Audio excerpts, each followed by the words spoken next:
Maar ek 'n groot ene in Durban, dit is die Sharks tuis teen die Stormers.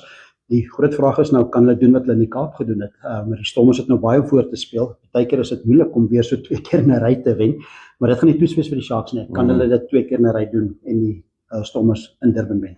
Dis eintlik vir die lekker van so back-to-back coastal derby. Is dat dit wat jy verkeerd gedoen het, kan jy regstel? Die vraag is, hoe groot en hoe seer was die hou wat toegedien is aan die Stormers nou? Want behalwe vir die ego wat dalk nou so 'n bietjie geskend is, wil ek vir jou sê, dit was regtig 'n groot upset geweest. En die Sharks sal hulle self 'n goeie kans wil gee op tuisveld om hierdie ene 2-2 te maak. Ja, en dit was 'n groot upset of 'n verrassing geweest, juis oor die tuisveld. En dit is 'n groot bondgenoot gewoonlik. En dit gaan nou weer 'n bondgenoot in Durban wees. Maar dit is amper dat die Sharks effens meer om te verloor. Maar dit is 'n nuwe wedstryd. Ek weet daar's beserings op flank veral vir die Sharks en dit kan 'n groot verskil maak. Veral as Siya Kolisi nie 'n fikse toets slaag nie. Dit is 'n groot komponent veral in die kleedkamer. Dit is daar waar die Stormers dalk nie kan terugkom, maar sprake dat Ivan Roos kan terugkom. So hulle is dalk weer sterker op die losvoorspelers.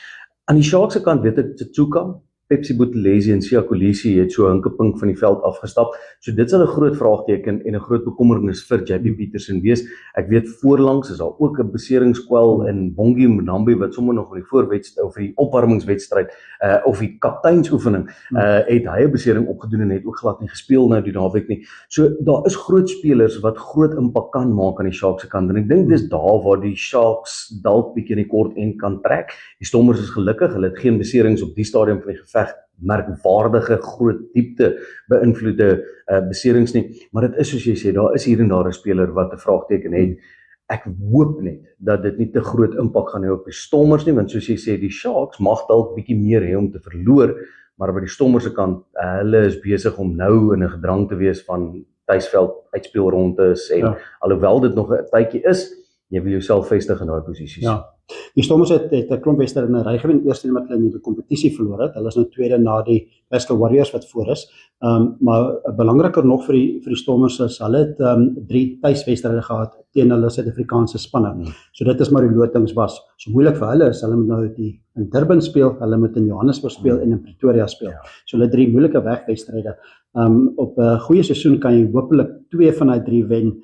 Een van die 3 het jy nie te sleg gevaar nie. 3 van die 3 is 'n regtig goeie prestasie, maar dit sal bepalend wees vir hulle in hulle kompetisie hoeveel van hierdie wegwedstryde kan wen. En Durban is nou die eerste ene. Net so op die span vinnig met Sasha Feinberg en Komazula en Reinagh. Dis maar wat jy gesien het. Springbok tree het hulle goed gedoen. Dink hulle trek dit deur na die Stormers toe ook begin hulle voete vind? Ek dink hulle begin hulle voete vind.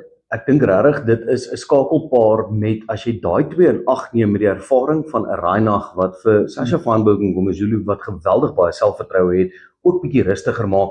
En dan sit jy nou iemand soos Damian Willemse aan sy buitekant en daar's verskeie spelers wat Sasha gaan help om rustig te wees. Ek dink Sasha is ook een van daai spelers wat gewys het met die kwaliteit bal wat Reinagh vir hom gee, hy eintlik al rustig is. Hy kry homself maar in 'n baie goeie posisie en ek dink dit speel 'n groot rol met die goeie bal wat voorlangs vir hulle gegee word, maar ook die tipe skramskakel wat iemand soos Kobus Reinagh is. Wat vir my baie lekker is om te sien, hy het gewoonlik daai 2 treetjies gegee voordat die bal weggegee het. Hy's baie vinnig van die grond af nou vir my na Sasha toe, wat ek dink Sasha nog beter help. So daai 2 gaan nog verseker baie wedstryde saam by die Stormers en ook vir die Groen Goud speel.